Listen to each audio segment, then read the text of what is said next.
Have you ever built an empire from nothing, only to realize the ones burning it down share your blood pulling over on the highway? I stared at a text from my housekeeper. Do not go home. Check the cameras. I was not witnessing a robbery. I was watching my 22-year-old son orchestrate my digital assassination. They thought I was just a clueless mother losing her grip. They were wrong. The predator never becomes the prey. Hello and welcome back to James Revenge Stories. We want to be completely honest with you. Recently, YouTube disabled our channel's monetization, leaving us with no budget to operate.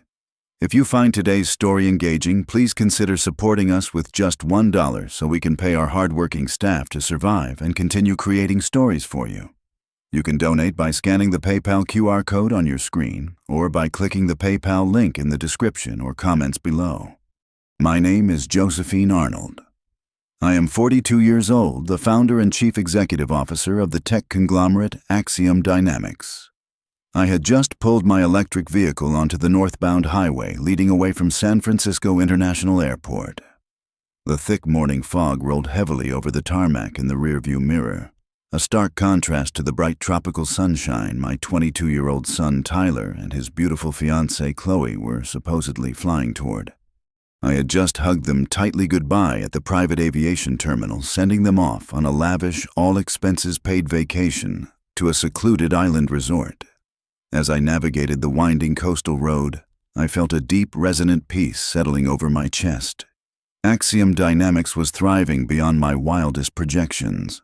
My only son was happy and preparing for marriage, and the grueling, lonely years of building an empire from absolute scratch as a single mother finally felt completely justified.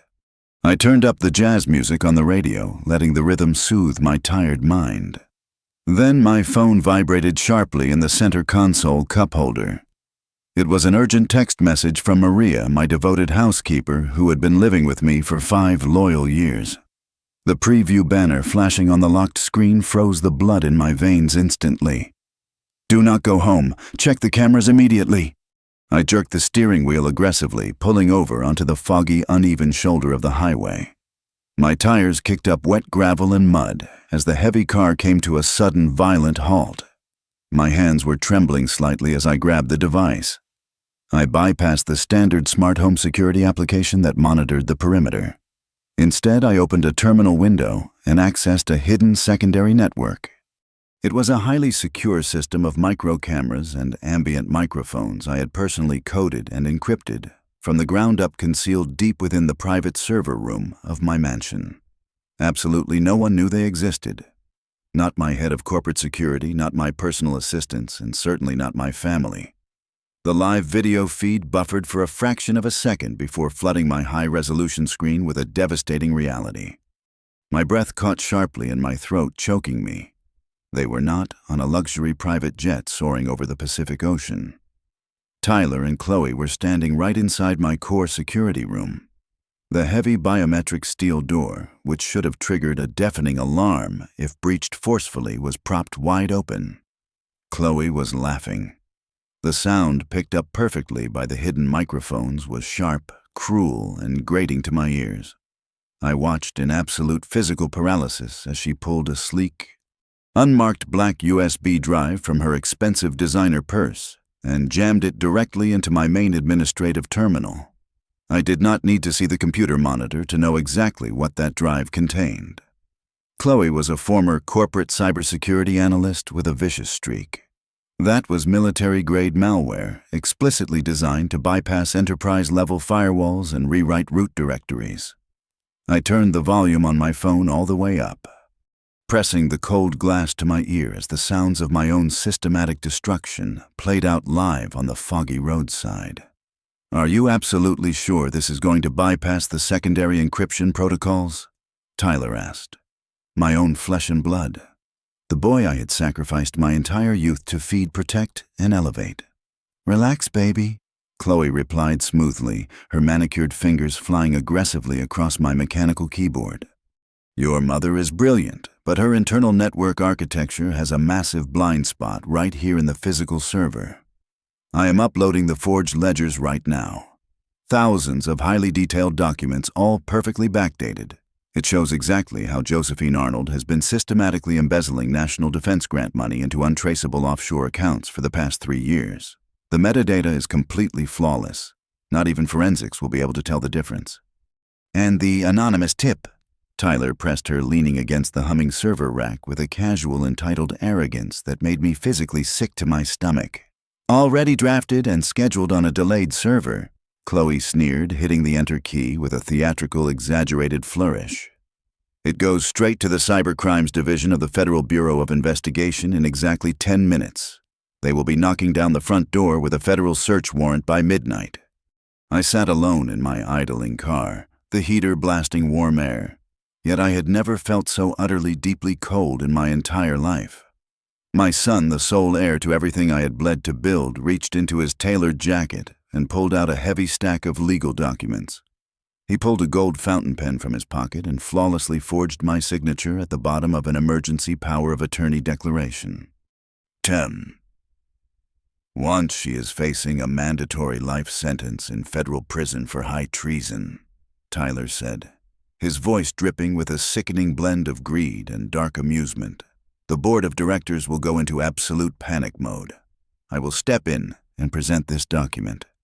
Under the Corporate Crisis Management Clause, I will assume immediate emergency control of Axiom Dynamics. By the time the legal dust settles and she is locked in a cell, her controlling shares will be fully liquidated and transferred into our accounts. To the new Chief Executive Officer, Chloe mocked softly, leaning in to kiss him passionately right over the very machine housing the digital files meant to bury me alive. They thought I was just a clueless aging mother losing her grip on the fast-paced digital world. They thought they had outsmarted me, backing me into a dark corner where I would quietly surrender my life, my freedom, and my legacy. I slowly placed my phone face down on the passenger seat. The blinding shock was rapidly evaporating completely, replaced by a cold, calculating, and ruthless clarity. I did not turn the car around. Confronting them at the mansion would be a catastrophic emotional reaction, and emotions were a vulnerability I could no longer afford.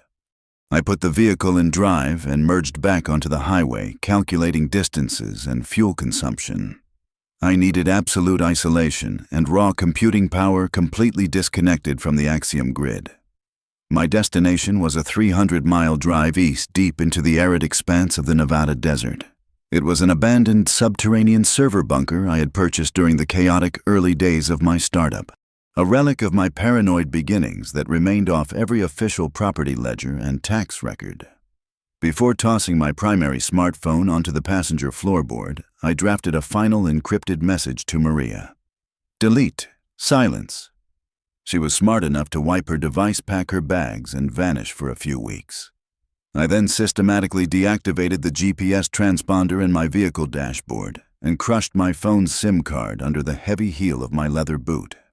If Tyler had inherited even a fraction of my tracking capabilities, standard communication was a guaranteed death sentence. The drive took exactly 4.5 hours. The desert sun was beating down mercilessly on the cracked earth when I pulled up to the rusted chain-link fence disguised as a defunct municipal water treatment facility. I manually cranked the heavy steel blast doors open and descended the concrete stairs into the cool, stale air of the bunker. The emergency diesel generators whined to life with a deafening roar, illuminating long rows of dust-covered server racks. This was my original command center. It was primitive hardware compared to my current global empire, but it was entirely off the grid. Uncorrupted. Safe. I booted up a standalone terminal and established a secure, untraceable proxy tunnel back into my mansion's local network. I bypassed their active intrusion quietly and began mirroring the raw data packets Chloe was currently uploading. I needed to dissect exactly what kind of trap I was walking into. As the files decrypted and populated on my wide screen, a cold, clinical respect washed over me. The architecture of her forgery was breathtakingly precise. She had not just fabricated bank statements, she had woven an intricate web of phantom transactions, layering fake cryptographic signatures that perfectly matched the Department of Defense clearance protocols. This was not the sloppy work of a greedy amateur. This was a masterclass in financial framing. The fabricated evidence was so damning, so meticulously structured with matching timestamps and fake routing numbers that the federal agents would not even pause to conduct a preliminary investigation. They would secure a judicial warrant and arrest me before midnight, stripping me of my clearance and my freedom in one swift motion. I pulled up Tyler's communication logs, text messages, and financial histories from the past 24 months, cross-referencing them with Chloe's digital footprint. The psychological pattern emerged with the brutal, undeniable clarity of a machine learning algorithm. Tyler was not the mastermind behind this coup. He was merely the payload. Chloe had spent 2 entire years systematically isolating him from his friends, feeding his fragile ego, and subtly amplifying his resentment of my authority. She had weaponized my son's impatience and greed, feeding him a narrative of oppression, turning him into the perfect disposable proxy to hijack Axiom dynamics. Then, a much darker, far more sinister puzzle piece snapped into place. I opened a separate encrypted window and pulled my personal medical records from the past 8 months. I had suffered 3 distinct episodes of what my private physician had diagnosed as severe stress-induced vertigo and minor transient ischemic attacks, temporary amnesia, loss of fine motor control, a sudden terrifying inability to form coherent sentences during board meetings. I cross-referenced the exact dates and times of those medical episodes with the internal security logs of my personal kitchen.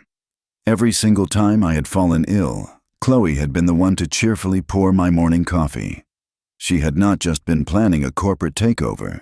She had been micro-dosing me with an untraceable synthetic hallucinogen. She was actively building a heavily documented, undeniable medical profile of a highly stressed, rapidly declining chief executive officer. It was the perfect legally binding foundation for Tyler to justify his emergency power of attorney. Sitting in the humming silence of the underground bunker, bathed in the harsh blue light of the monitors, a profound internal shift occurred. The biological imperative to protect my offspring simply ceased to exist. The devoted mother who had wept over Tyler's scraped knees, who had worked 80-hour weeks to ensure his trust fund was impenetrable, was systematically and permanently deleted from my psyche. I was no longer looking at my child. I was looking at 2 hostile entities who had not only attempted to strip me of my life's work, but had actively maliciously poisoned my physical body. They wanted to bury me in a digital grave. I would not merely block their malicious upload or call the local authorities to report a cybercrime. That was too small, too ordinary. I was going to construct a digital black hole. I would engineer a gravity well of incriminating data so massive, so inescapably dense, that it would completely swallow the futures of both traitors. I cracked my knuckles, the sharp sound echoing loudly against the thick concrete walls. The mourning period was officially over. It was time to code. I reached under the heavy steel desk of the bunker and pulled out a rugged military-grade satellite uplink. Standard internet connections were completely compromised, so I had to rely on a secondary, invisible network. I booted up the device, bypassing all commercial routing protocols, and dialed a 13-digit alphanumeric sequence. It rang exactly 1 time before connecting. "Speak," a gravelly, cautious voice answered through the static. It was Marcus. He was a former cyber warfare specialist for the Central Intelligence Agency. A decade ago, when a covert operation went disastrously wrong, he found himself burned by his own government, stranded in Eastern Europe with a massive bounty on his head. I had quietly routed $3 million and a highly specialized private extraction team to pull him out of the fire. He had been living completely off the grid ever since, and he owed me a blood debt. "Marcus," I said, my voice cold and steady in the hollow bunker, "I need you to initiate a ghost protocol. Tier 1 execution." "Who is the target?"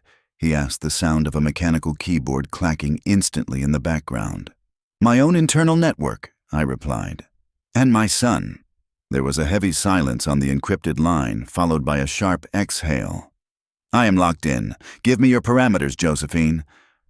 "They are currently injecting military-grade malware into my home server room to frame me for federal treason," I explained rapidly.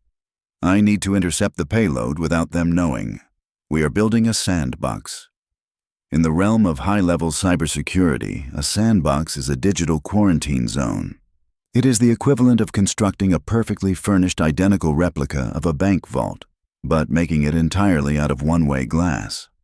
The bank robbers break in, they see the gold, they plant their explosives, and they believe they have successfully conquered the fortress. But in reality, they are trapped inside an isolated simulation entirely disconnected from the actual vault, while the creator stands safely on the outside, observing their every single move. It takes immense computational power to spin up a phantom server that perfectly mimics the colossal infrastructure of Axiom Dynamics in real time. Marcus and I worked in absolute terrifying synchronization. My fingers flew across the keyboard, writing lines of defensive code faster than I had in 20 years. We caught Chloe's malicious upload stream exactly 1 millisecond before it penetrated my core root directory. Smoothly, seamlessly, we rerouted her entire data packet into the sandbox. Back in my mansion on her physical monitor, the upload progress bar would continue to climb steadily towards 100%. She would see the files transferring. She would eventually receive a bright green confirmation prompt declaring the system compromised. But she was entirely wrong. Those forged ledgers detailing my supposed treason would never touch my actual company servers. They were suspended in a digital void, floating harmlessly in a prison I had just built around them. With the immediate threat neutralized and contained, I went on the offensive. I did not just want to block their attack. I wanted to engineer their absolute destruction. I opened the fabricated banking ledgers Chloe had so meticulously designed. She had used advanced cryptographic masking to hide the true origin of the fake Defense Department funds. It was brilliant work, but she was fighting the architect of the very system she was trying to break. I began tearing her malicious code apart line by excruciating line. I rewrote the digital signatures embedded deep within the files. Instead of the phantom money pointing back to my personal encrypted wallets, I initiated a reverse digital trail. I manipulated the source code so that the origin point of the massive embezzlement scheme perfectly matched the unique Internet Protocol address of Chloe's personal smartphone, the exact device she was holding in her hand right at that very moment. Then I took it a massive step further. I linked the destination of the dark money directly to a complex web of offshore holding accounts in the Cayman Islands. These were completely undocumented accounts registered under a shadowy shell corporation, which I knew for an absolute fact was solely owned and operated by Tyler. I was taking their perfectly constructed deadly murder weapon, carefully wiping my own fingerprints off the handle, and physically pressing their hands tightly around the grip. When the federal investigators looked at the data, it would not show a corrupt mother. It would show a greedy son and his manipulative fiancée stealing millions of dollars from the United States government. Now, I needed to control their timeline. They were arrogant, but I needed them to become reckless and impatient. I opened my secure corporate communication portal and drafted an urgent, highly classified internal email addressed directly to the Axiom Dynamics Board of Directors. I had to play the pathetic part of the failing, panicked, health-stricken executive they believed me to be. Respected board members, I typed intentionally, adding minor typographical errors to simulate severe distress and trembling hands.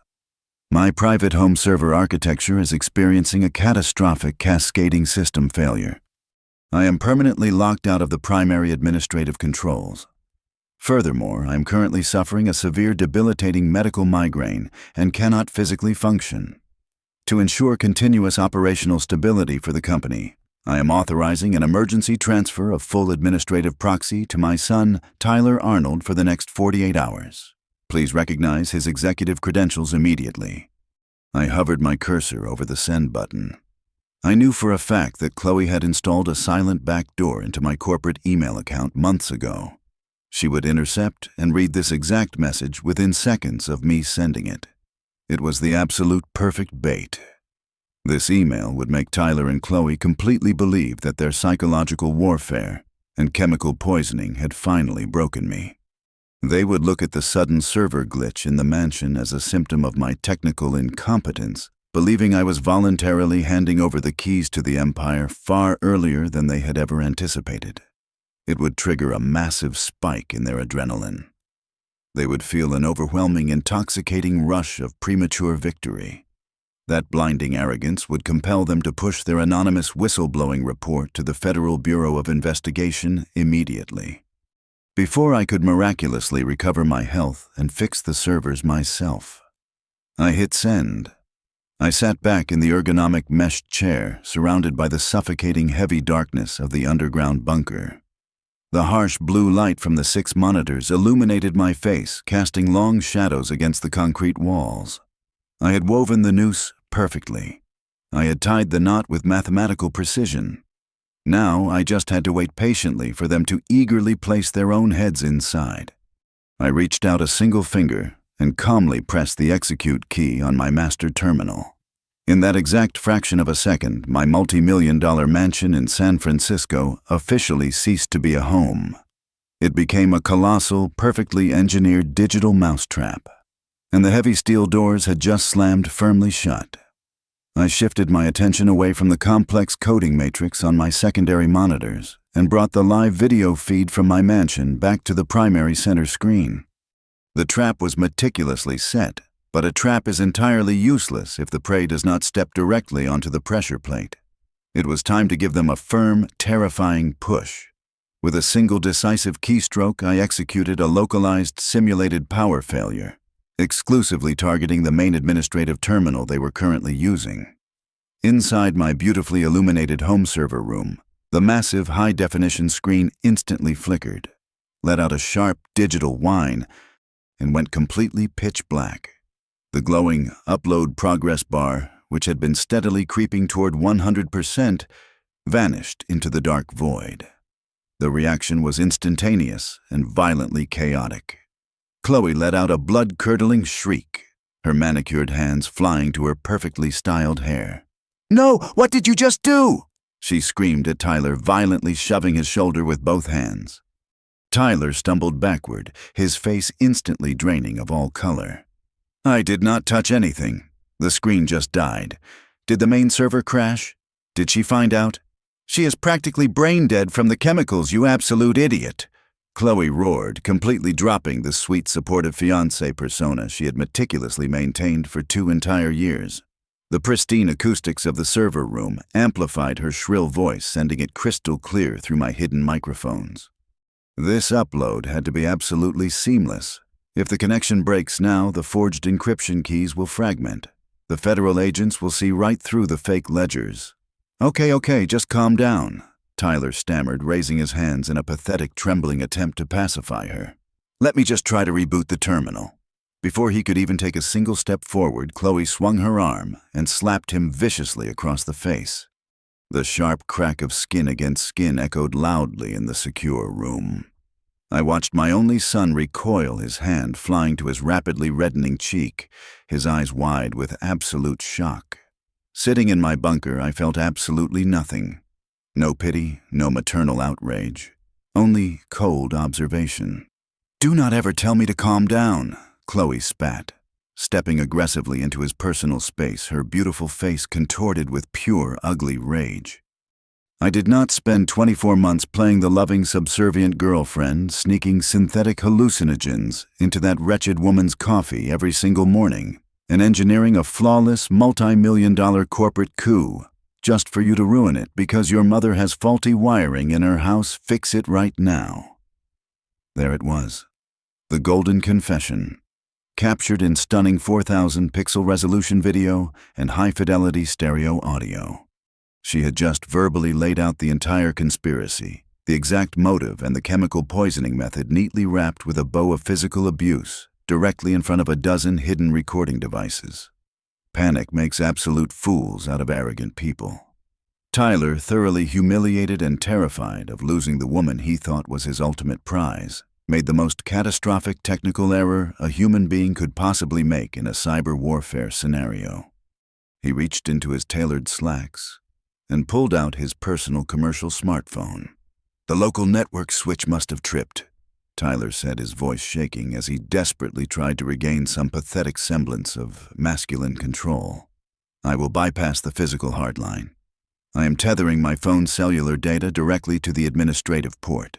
We can push the remaining 1% of the payload through my mobile hotspot.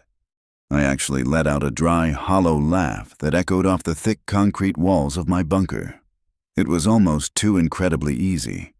By connecting his personal mobile device directly to the compromised terminal and pushing the remaining data through an unsecured, unencrypted commercial cellular tower, Tyler was essentially screaming his exact physical location, his personal device identification number, and his mobile billing address directly to any federal agency that cared to look. He was manually tying the digital noose around his own neck and eagerly handing the thick rope to the executioner. He jammed the connecting cable into the open port. A few agonizing seconds later, the terminal screen flickered back to life, the system automatically recognizing the new commercial internet source. "It is working," Tyler breathed heavily, wiping sweat from his forehead. "The data is pushing again. 98%, 99%, 100%. Upload is complete." Chloe immediately snatched the wireless mouse right out of his trembling hand. "Good. Now for the final nail in the coffin." She opened the encrypted messaging client, her eyes gleaming with a manic, triumphant light. Attached to the message was the anonymous tip summarizing the fake embezzlement narrative and pointing the federal authorities directly to the forged ledgers currently floating harmlessly inside my digital sandbox. "Goodbye, old woman," Chloe whispered maliciously. She forcefully clicked the send button. They threw their arms around each other, laughing maniacally, kissing deeply and passionately amidst the humming server racks, celebrating the utter destruction of my life and their supposed inheritance of an empire they did not shed a single drop of sweat to build. Meanwhile, 300 miles away in the Nevada desert, my automated security protocols engaged with ruthless, silent efficiency. The exact fraction of a second Chloe clicked send, my system intercepted the outbound digital envelope before it ever reached the public internet infrastructure. I stripped away their fabricated anonymous report. In its place, I injected the massive reverse-engineered data packet I had just finished creating. This new payload contained the undeniable, hard-coded proof of Tyler and Chloe's offshore shell companies, the crystal-clear trail of their international money laundering operations, and the exact global positioning coordinates of the mobile device Tyler had just so helpfully connected to the network. I did not route this package to the standard slow-moving tip line of the Federal Bureau of Investigation. That was far too gentle and would take weeks to process. Instead, I routed the data package directly to the highest priority rapid response server of the Department of Homeland Security's Cyberterrorism and Financial Crimes Division. I leaned forward and watched the transmission status bar on my own screen flash a brilliant solid green. Delivered. The bait had been taken entirely. The hook was set deep in their throats. All that was left was to let them swim around in their ignorant bliss for a few days before aggressively reeling them in to watch them suffocate.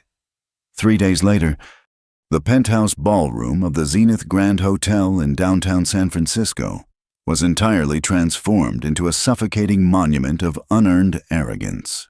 It was a Friday night, and the air was thick with the scent of imported orchids and the sharp metallic tang of excessively expensive champagne. Tyler and Chloe had spared absolutely no expense for their official engagement party, proudly swiping my company-issued black credit card to fund a celebration of their supposed victory.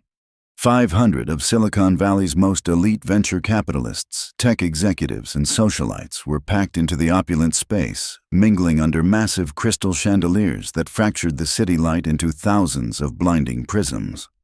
I arrived exactly 1 hour late, playing my meticulously crafted role to absolute perfection. I had intentionally forgone sleep-applied makeup to hollow out my cheekbones and left my usually immaculate hair slightly disheveled. I wore a dark, shapeless designer gown that made me look frail, shrinking, and utterly defeated. As I stepped off the private elevator and shuffled into the grand ballroom, the glittering sea of high society parted around me like I was carrying a contagious disease. I could practically feel the intense burning heat of their stares. The whispers started immediately spreading through the crowd faster than a digital virus. They looked at my trembling hands and my vacant, exhausted expression, quietly gossiping about the rapid tragic psychological collapse of the great tech queen. Within 3 minutes of my arrival, Tyler spotted me. The fake charming smile he was offering to a group of wealthy investors instantly vanished, replaced by a flash of genuine annoyance. He abruptly excused himself, grabbed my elbow with a harsh, bruising grip, and physically dragged me away from the bright center of the room into a secluded, dimly lit alcove near the kitchen service doors. "What are you doing here?" Tyler hissed, leaning in so close I could smell the expensive gin on his breath. "You look like a complete disaster. You are embarrassing me in front of the entire board of directors." I forced my bottom lip to quiver, looking up at him with wide, simulated desperation. "I just wanted to see my son," I whispered, keeping my voice fragile and broken. "My head hurts so much, Tyler. The servers at the house are still down, and the company executives keep calling me, and I do not know how to fix it." Tyler let out a sharp, cruel scoff, completely devoid of any human empathy. "You do not have to fix anything anymore, Mother.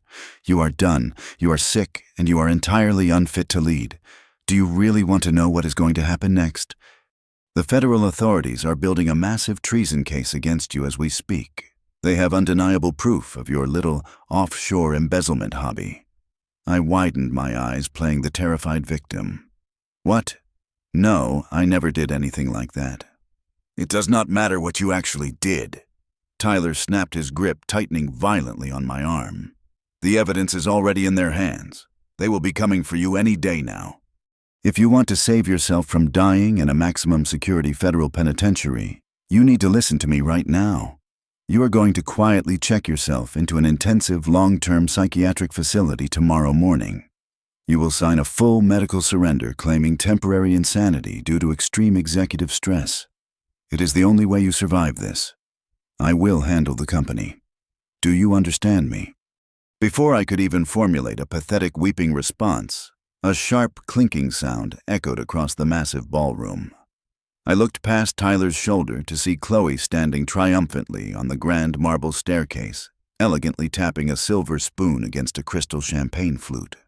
The room fell into an immediate, reverent silence. She looked absolutely radiant, draped in a custom white silk dress. But it was the jewelry resting against her collarbone that made my blood run ice cold with a final, validating sense of absolute hatred. It was a flawless $2 million diamond collar necklace. My necklace. The one I kept locked in a biometric safe inside my master bedroom. She had not only planned to steal my company and my freedom, she had already begun casually wearing my physical skin. "Ladies and gentlemen," Chloe projected her voice beautifully beaming with a sickeningly sweet radiance. "Thank you all for being here tonight.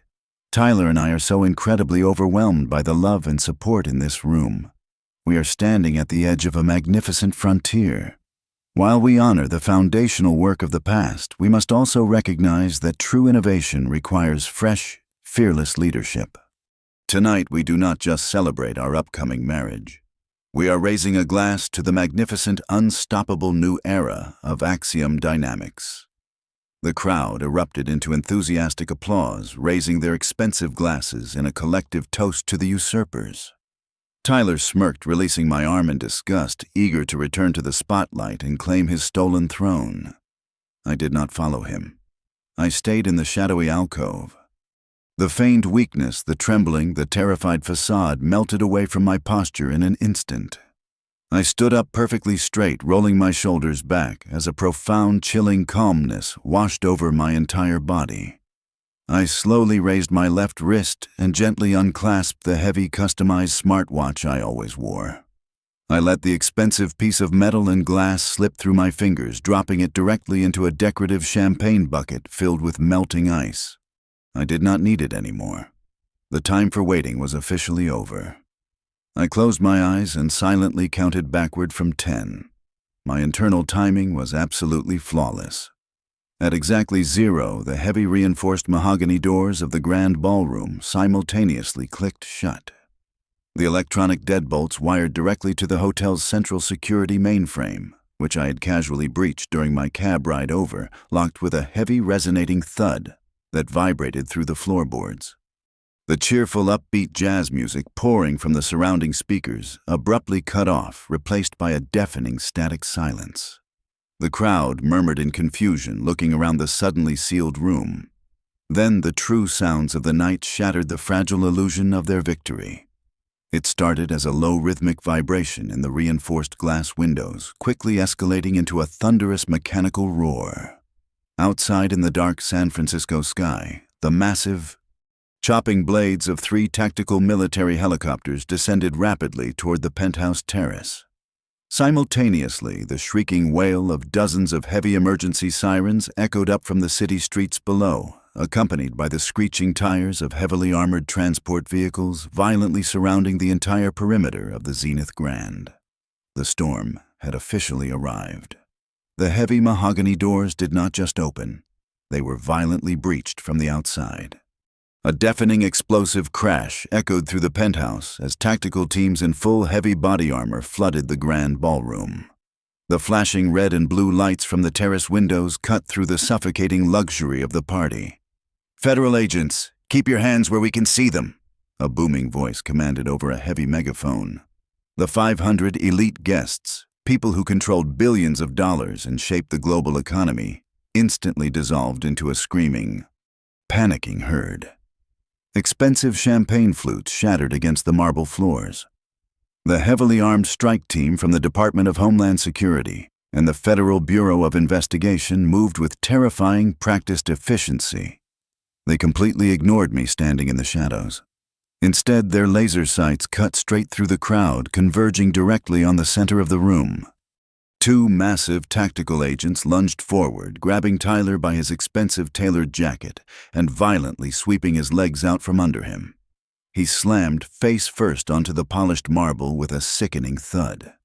A second team flanked the grand staircase, seizing Chloe by her arms and forcefully pinning her against the gilded railing. "What are you doing? Get off of me!" Tyler shrieked, his voice cracking in absolute terror as cold steel handcuffs were ratcheted tightly around his wrists. He wildly twisted his neck, his panicked eyes scanning the chaotic ballroom until they locked onto me. "Mother, tell them they have the wrong person. Call the corporate lawyers. Mother, please." I did not flinch. I did not run to him. I calmly stepped out of the shadows, my posture perfectly straight, my expression devoid of any human warmth. I walked directly past the struggling heir to my empire and ascended the steps to the elevated disc jockey booth overlooking the ballroom. I bypassed the panicked audio technician, reached into the hidden pocket of my dark gown, and pulled out a small, encrypted USB drive. I firmly plugged it directly into the master input of the hotel's massive audio-visual system. Instantly, the 4 massive ceiling projectors, which had been displaying a looping slideshow of Tyler and Chloe's romantic island vacations, went entirely black. The room gasped collectively as the screens violently flickered back to life, projecting a crystal-clear, high-definition video file. It was the security footage from my hidden server room cameras recorded exactly 3 days ago. The pristine audio of Chloe's shrill, abusive voice blasted through the state-of-the-art surround sound speakers.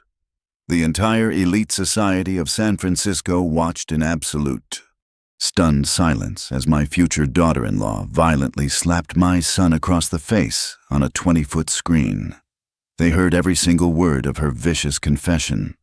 They heard her boast about spending 24 months isolating Tyler, about micro-dosing my morning coffee with synthetic hallucinogens, and about engineering the flawless corporate coup to steal my entire life's work. The video then seamlessly transitioned into a hyper-accelerated presentation of cold, hard digital evidence. The screens flashed high-contrast images of the exact banking ledgers they had attempted to use to frame me, superimposed directly over the true routing numbers I had uncovered. The audience watched as the digital trail connected directly to Tyler's personal cellular device identification number, tracing millions of dollars in fraudulent defense contracts straight into their hidden offshore shell accounts. The murmurs of the crowd turned into loud, disgusted gasps. The venture capitalists and board members who had just raised a glass to the new era of Axiom Dynamics were now backing away from Tyler and Chloe as if they were radioactive. I slowly walked down the marble steps, the heels of my boots clicking rhythmically against the stone until I stood mere inches from Chloe. Her pristine white silk dress was wrinkled, her perfect hair ruined by the rough handling of the federal agents. She glared at me, her chest heaving with trapped animalistic fury. I raised my hand slowly and deliberately, reaching around the back of her neck. "This does not belong to you," I whispered, my voice barely audible over the chaos, yet piercingly clear. I undid the intricate platinum clasp and smoothly pulled the $2 million diamond collar necklace from her skin. I let the heavy glittering stones pool gracefully into my own palm. I should also inform you that exactly 10 minutes ago, the federal government placed a hard freeze on every single corporate asset offshore trust fund and black market wallet attached to your names. You do not possess a single cent to your name, Chloe. You will not even be able to afford a state-appointed public defender. The lead agent from the Cyberterrorism Division stepped forward, looking down at Tyler with absolute disgust. "Tyler Arnold and Chloe Vance, you are under arrest for international wire fraud conspiracy to commit corporate espionage and launching a coordinated cyber-terrorism attack against national defense infrastructure. Given the severity of the forged government ledgers and the money laundering charges, you are both facing a mandatory maximum sentence of 40 years in a federal penitentiary." The number echoed in the cavernous room. 40 years. Tyler broke. The arrogant, entitled boy who had eagerly forged my signature and planned my demise completely shattered. He dropped to his knees, disregarding the armed agents surrounding him, and began sobbing hysterically. Snot and tears streamed down his bruised face as he dragged his knees across the floor, desperately trying to reach the hem of my dress. Mom, please," he wailed, his voice raw and pathetic. "I am sorry, she made me do it. She poisoned your mind against me." "I am your son. Please, you cannot let them lock me in a cage for the rest of my life. I love you. Please." I looked down at the weeping creature on the floor. I searched my heart for a single ounce of maternal instinct, a single shred of forgiveness, but the well was entirely dry. "You stopped being my son the exact second you poured poison into my cup," I said, my voice as cold and hard as the diamonds resting in my hand. I turned my back on his agonizing screams. The federal agents hauled them both to their feet, dragging them aggressively out of the ballroom, their cries fading into the chaotic din of the party. The board members parted to make way for me, their faces pale with a newfound terrifying respect. They had thought they were watching the tragic fall of a queen, but instead, they had witnessed an absolute slaughter. I walked out of the Zenith Grand Hotel and stepped out into the dark night. The shrieking sirens of the armored transports faded into the distance, carrying the traitors away forever. I closed my eyes and took a long, deep breath of the freezing, salty air rolling off the San Francisco Bay. My lungs filled with an unparalleled sense of absolute freedom. The infection had been completely surgically removed. My empire was entirely cleansed, and tomorrow I would rise stronger, sharper, and more ruthless than ever before, surrounded only by those who truly understood the absolute cost of loyalty. Hello everyone, thank you so much for taking the time to listen to this story today. Where are you currently listening to this from? Please let us know in the comments. If you found today's story engaging and satisfying, please consider helping us with a donation of just $1. You can scan the PayPal QR code directly on your screen or use the PayPal link provided in the description or the pinned comment. Your support goes directly to paying our hardworking staff, helping them feed their families, and giving us the ability to continue creating even better, more thrilling stories for you all. Thank you again, and stay strong.